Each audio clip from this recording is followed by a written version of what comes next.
अरे भाई, ये कहानी शुरू होती है अफ्रीका के कालाहारी डेजर्ट के बीचों बीच। यहाँ का हाल ऐसा कि जिंदा रहना नामुमकिन और मरना पक्का। सब तरफ बालू, गर्मी और ऊपर से अफ्रीका के वो खूंखार बीस्ट जो इंसान को देखकर ऐसे ललचाते हैं जैसे किसी भूखे को बिरयानी मिल जाए। कहानी की शुरुआत होती है डॉक्टर एंड्रू और उसकी वाइफ से। ये दोनों कालाहारी के एक क्रिश्चियन मिशनरी में रहते हैं। डॉक्टर भाई यहाँ के गरीबों का इलाज करते हैं और उनकी वाइफ बच्चों को पढ़ाती हैं। एक दिन डॉक्टर का ऑपरेशन फेल हो जाता है और उनके पेशेंट की मौत हो जाती है। ये बात उन्हें अंदर से झकझोर देती है। उसी वक्त एक लोकल आदमी उन्हें आकर खबर देता है कि मिलिटेंट ग्रुप्स का गैंग इस इलाके में आ चुका है। वो अमेरिकन लोगों को पकड़कर मार रहे हैं और अब इन्हें भी यहां से भागना पड़ेगा। डॉक्टर अपनी वाइफ को समझाता है कि यहां रहना अब मौत को बुलावा देने जैसा है, लेकिन उसकी वाइफ यहां के बच्चों और गरीबों को छोड़ने को तैयार नहीं। काफी मनाने के बाद दोनों अपने जरूरी सामान के साथ एयरपोर्ट की तरफ निकल पड़ते हैं। एयरपोर्ट पर एक छोटा सा प्लेन खड़ा था।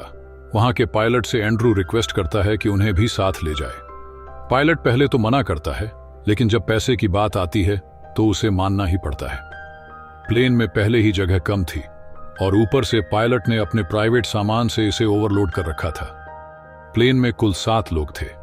एंड्रू, उसकी वाइफ, पायलट और कुछ और लोग जो इसी खतरनाक जगह से अपनी जान बचाने के लिए भाग रहे थे। जैसे ही प्लेन टेक ऑफ करता है, सबको एक पल के लिए राहत महसूस होती है, लेकिन किस्मत को कुछ और ही मंजूर था। प्लेन उड़ते उड़ते अचानक जोर जोर से हिलने लगता है।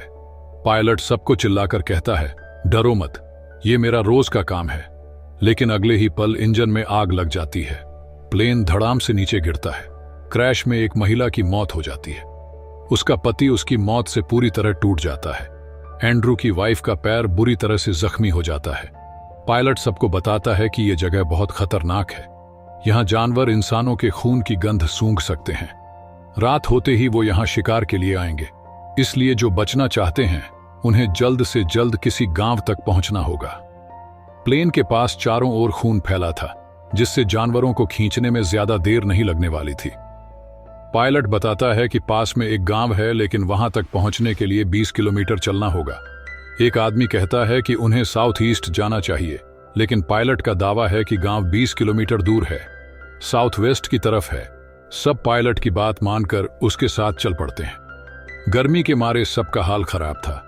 प्यास से गला सूख रहा था और रास्ता कहीं दिख नहीं रहा था। एक ऊंची चट्टान पर चढ़ने के बाद भी दूर दूर तक सिर्फ रेगिस्तान ही नजर आता है। अब ग्रुप में झगड़ा शुरू हो जाता है। जो आदमी साउथ ईस्ट की बात कर रहा था वो पायलट से गन छीनकर अकेले ही निकल पड़ता है। बाकी लोग वापस प्लेन की ओर लौटने का फैसला करते हैं।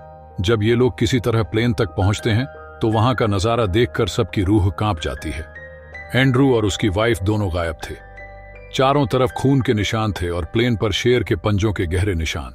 सब समझ जाते हैं कि शेर ने उन पर हमला किया है। तभी अचानक एंड्रू वहां आता है। वो गुस्से में आग बबूला होता है और पायलट को पकड़कर गिरा देता है। वो चिल्लाता है, तुम्हारी लालच की वजह से आज हम यहां फंसे हैं। अगर प्लेन में ज्यादा सामान ना होता तो ये हादसा नहीं होता। पायलट मान लेता है कि उसने स्मगलिंग के लिए प्लेन में जानवरों के कीमती बॉडी पार्ट्स रखे थे, जिसकी वजह से प्लेन ओवरलोड हो गया। एंड्रू अपनी वाइफ की मौत का जिम्मेदार पायलट को ठहराता है। अब बचे हुए लोग रात को प्लेन के पास रहकर खुद को बचाने की प्लानिंग करते हैं।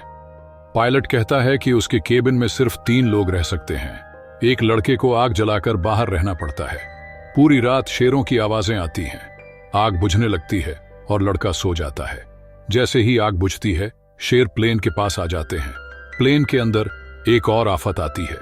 एक सांप एंड्रू के साथी को काट लेता है। एंड्रू डॉक्टर होने के नाते उसका इलाज करता है, लेकिन ग्रुप के सारे लोग अब पूरी तरह डर के साए में जी रहे थे। सुबह होते ही एंड्रू का साथी गांव की तरफ निकलने का फैसला करता है, लेकिन रास्ते में शेर उसे मार डालते हैं।